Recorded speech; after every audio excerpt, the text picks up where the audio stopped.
warm welcome to Dame Billie Miller, Her Life in Focus. I'm Miles Eversley. Thanks for joining us. In the last program, Dame Billie shared some of her experiences as leader of opposition business in the Senate, and yes, her views of the upper house were made explicitly clear. In this week's program, she describes the composition of her portfolio following victory at the polls on September 6, 1994. 1994 was not easy, let me put it that way, not easy, because the economy was already struggling. And we were all very concerned. Eventually, a motion of no confidence in the Prime Minister was tabled in Parliament. Then Prime Minister Sir Lloyd Erskine Sandiford lost that vote of no confidence. He dissolved Parliament and general elections were set for September 6th of that year. B. Miller, 232.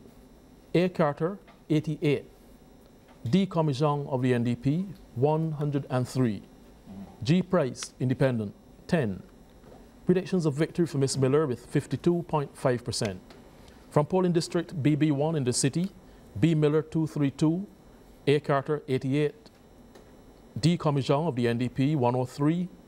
G. Price, Independent, 10. I won my seat back. Motley and Elizabeth had won their seats. I'll never forget it. I told them straight, what happened to me, I will not let that happen to you. I walked up these steps alone. I went up, nobody, not even the Speaker of the House, welcomed me to Parliament.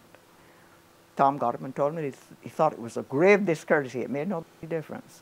Anyhow, they both won their seats because they had lost in 91. Yes, we all went down. When Oinathi became Prime Minister, he made me his deputy. Deputy Prime Minister Billie Miller, who in herself is part of history. First female to achieve such a distinguished position in this country. And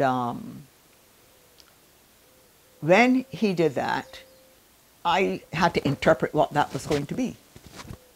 And that was going to be that I would assist him in any way that he called upon me to. But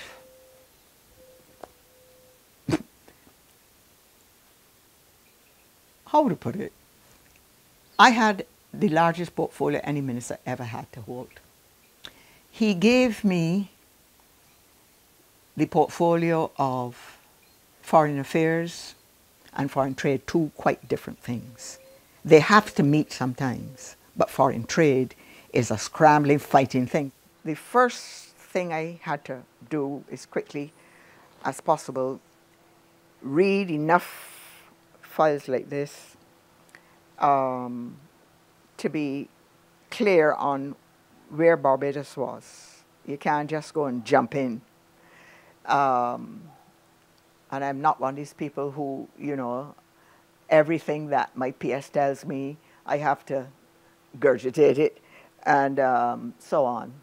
I had my own views on things, and I would sit down and I would have a meeting with no more than 4 of us, and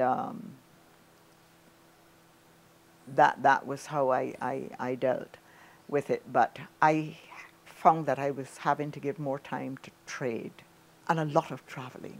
The trade. When the Channel Tunnel came into being, man, I was one of the earliest ones on it. And with a long yearly ticket. So I could just jump in and jump out and go straight to the place where we would meet in Brussels. Brussels was hard work.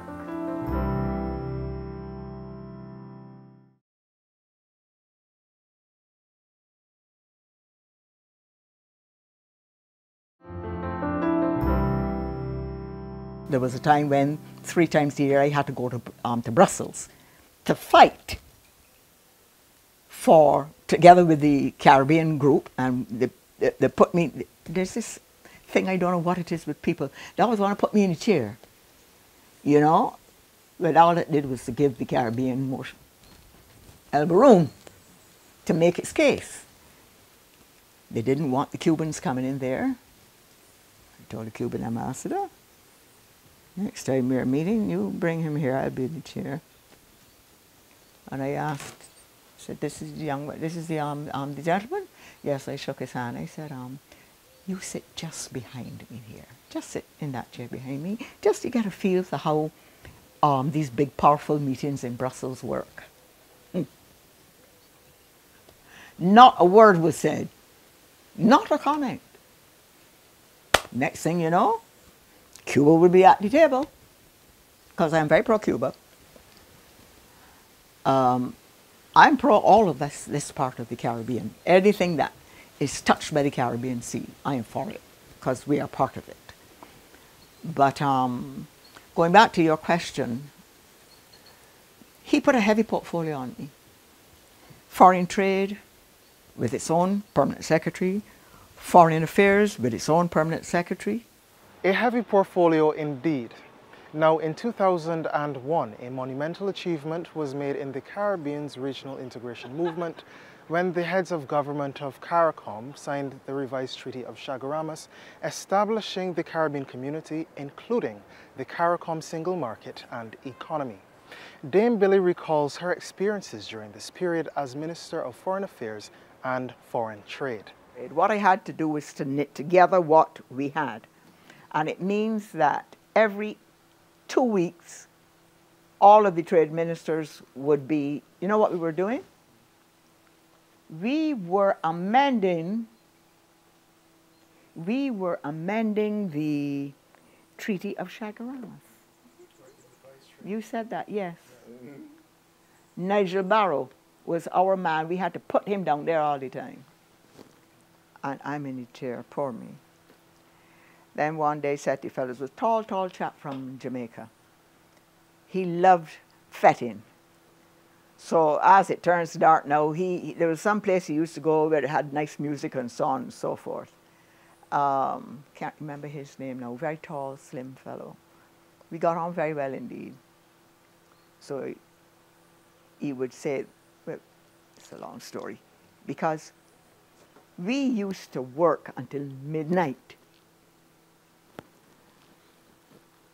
and then have to be taken by special cars and, fellows with guns and so on to the airport to be on the first flight out. And what this chap used to say is, I am going to leave the meeting at, say, 10 o'clock. On your way to the airport, pick me up at this dance hall, or wherever it is he used to go. Nice fellow, bright man. I mean, he knew what he was doing, and he made his contribution and so on. But he liked the fetting thing. So I said, look, gentlemen, let us determine hours of work to begin. We can't go on with this thing about, you don't know what time the plane coming in, sometimes it don't arrive, this, that. Let us determine that we are going to work right through the day. And we are going to work into the night, up to midnight. Then their equivalent of the BDF would come and pick us up and so on and so forth. And that is how we worked. Clause by clause by clause. And I remember my biggest argument, and it is still my argument today. CSME, the Caribbean single market and the economy. And I remember telling them, if you say single market and economy, do you know what is going to happen? I've lived through this in my father's time. I live through this now in my own time. We should call it the single market and single economy, because men are going to falter when they get to the rail and got to deal with single economy. Single market is one thing. Oh yes, trading and so on. So this is easy. But single economy? The poor boys now gonna think now that they can live off the better off fellas. And I could see warfare coming down. And that's exactly what happened. Prime Minister's phone up, Prime Minister's, man, you got money, you think, man, give him a break here.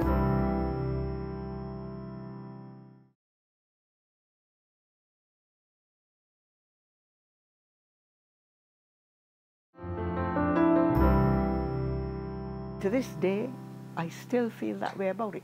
I see what it has done. They have no difficulty talking about the single market and so on and so forth.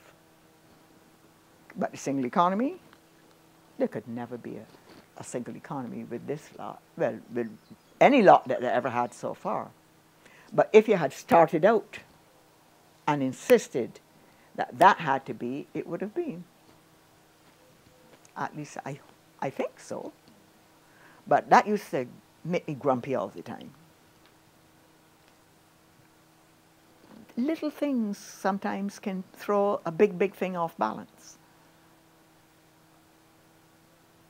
I didn't think Caribbean people would be so difficult to persuade that the single economy is important.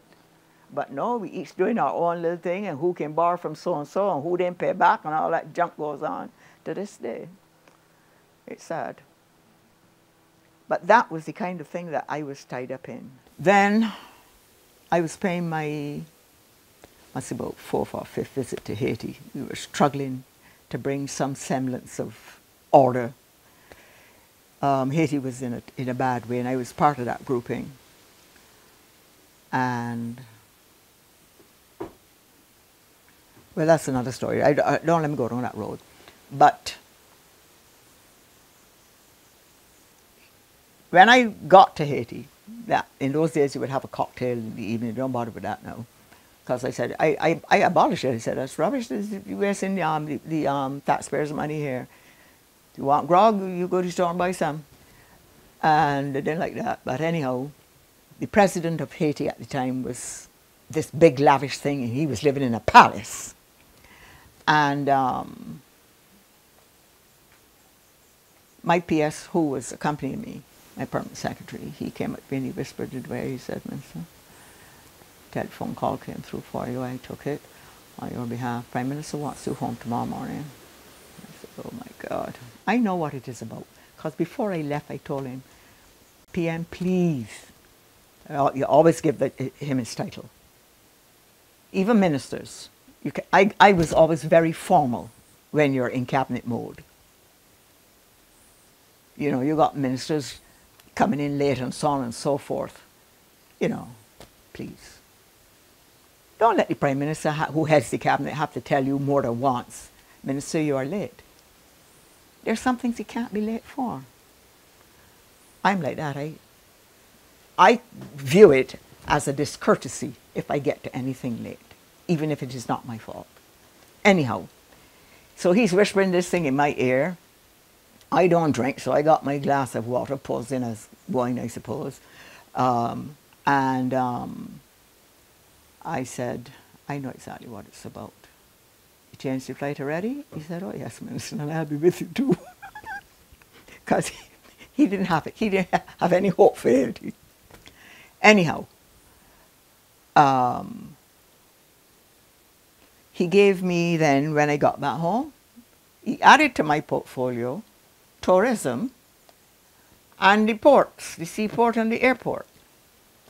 I said, PM, you're killing me. You're killing me. I worked a 12-hour day already. My secretary couldn't get over that. She thought that she should work a 12-hour day too. I said, no, Mrs. Prescott. You're a civil servant, I'm not. My father brought us up. He was working a 12-hour day and his children worked 12-hour days. Because when 8 o'clock, 9 o'clock at night, I'm still there. I didn't like taking home files. Let me clean my desk. Then the next morning you come and you got another pile. And with all them portfolios, you could imagine how many piles they had. So he hit me with this additional thing and I said, you're killing me. because I am leading in the House, that these changes in the financial world are taking place in the context of a healthy Barbadian economy. Now, I'm sorry. I am prepared to take my time from the governor of the central bank before I take my time from the honorable member for St. Lucie. You can't have a meeting, the House call, and the order paper has nothing on it. So, you know, if you're leader of the House, poor Santia Bradshaw, she got that in her lap now. You have to be speaking almost daily to the Clerk of Parliament and to Mr. Speaker. You can't have him sidelined. He said, all right, I'll give you a junior minister. And he gave me Kerry Simmons. So I gave him the portfolios that I wanted him to manage, you know, keep me up to date with everything. And of course, when the big meetings come, you know, I have to be the one there. But I gave him tourism and international transport. You know, and I said, PM, please don't think of anything else you want to give me to do. Please. But trade was all-consuming. I could not have had enough time even to oversee what Kerry was doing in tourism, you know, and I didn't like that until I determined that I was going to pull down the Hilton Hotel. 6, 5, 4, 3, 2, 1, fire.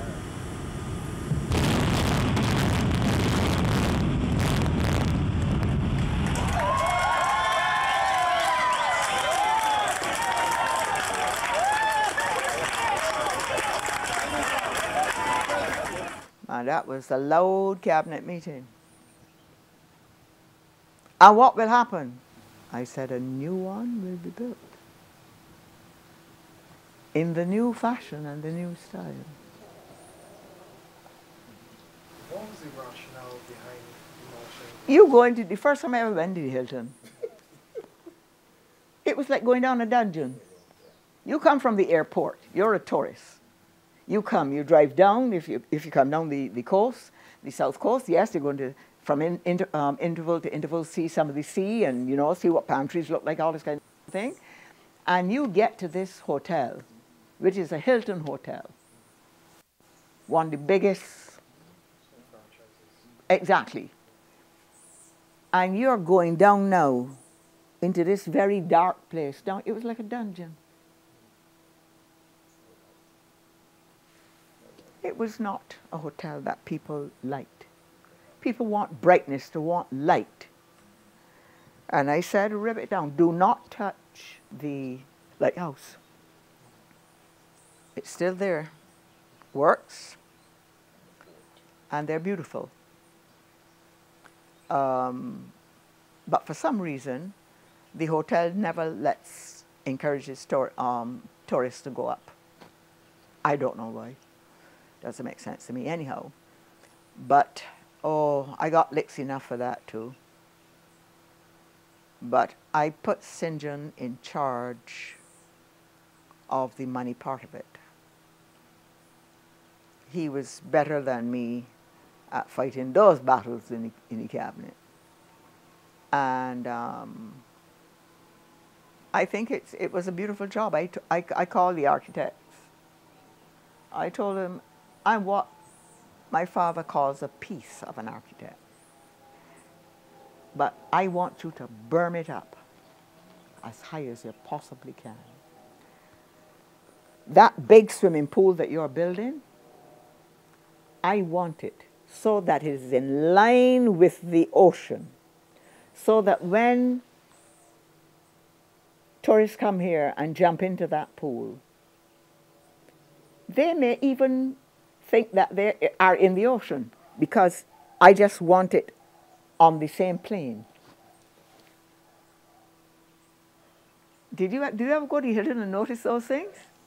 Whenever I go, I still look for it. And of course, I go to where they come in, and I stand up there and I look over the rail, and I see it happen all the time. People who just came in. I don't even think they got in the room. They must have gone into a bathroom or whatever, and they've jumped into that pool. They couldn't wait. and they all face the sea. It's a beautiful nuance that you can really, it can make you feel you're in a different place. Even me as a Bajan, you know. But, and then St. John was very helpful to me when it came to the hotels and so on. He said, you're right, a lot of these hotels are too old and scrappy looking, and we got to get decent plant.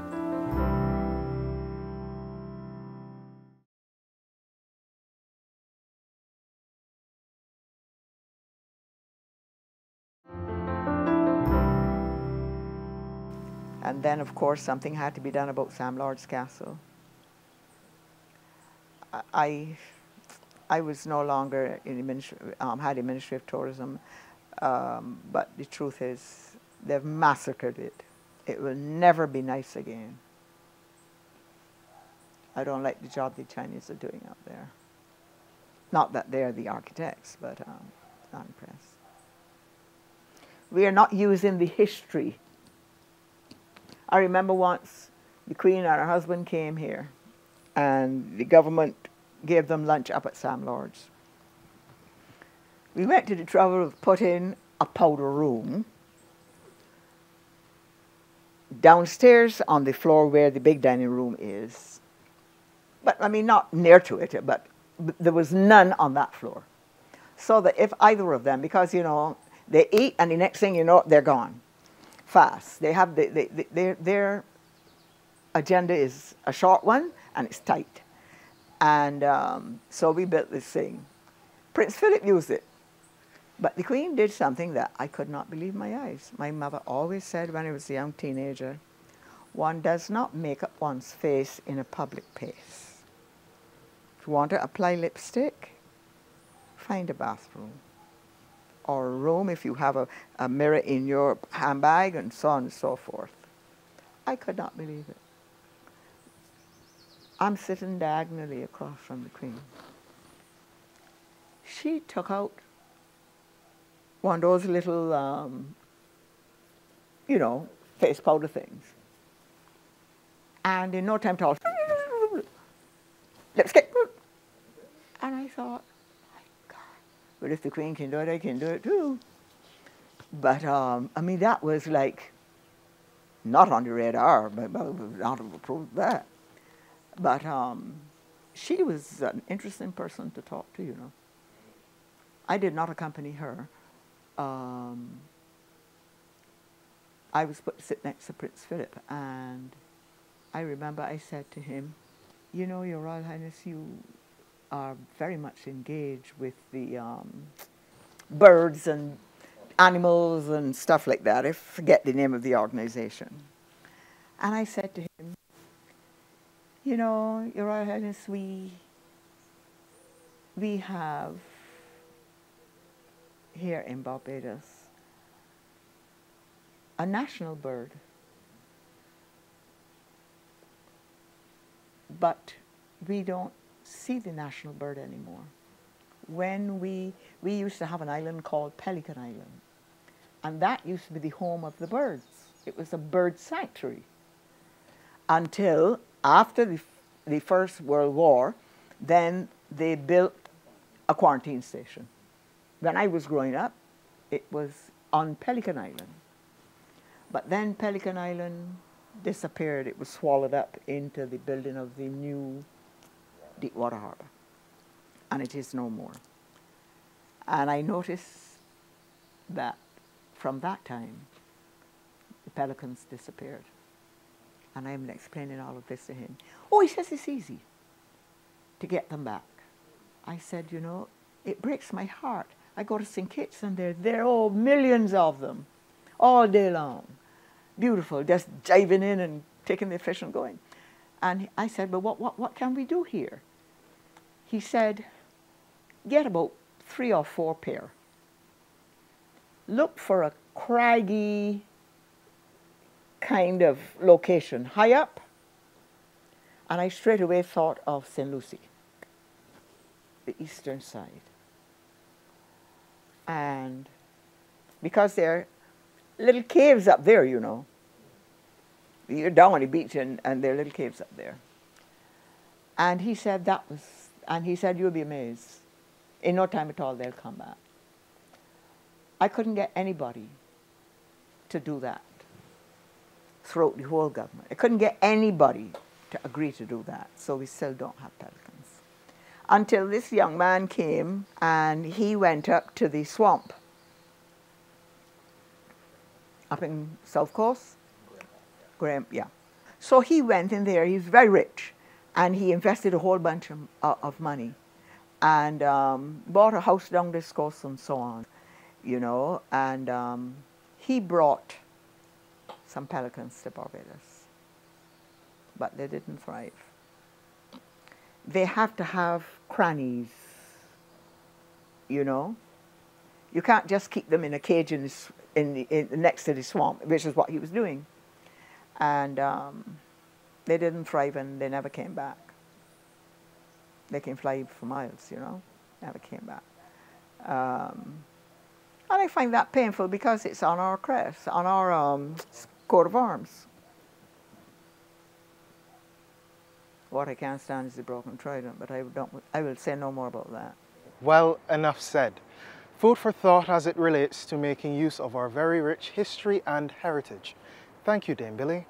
The series continues next week. I'm Miles Eversley. Thank you for your time.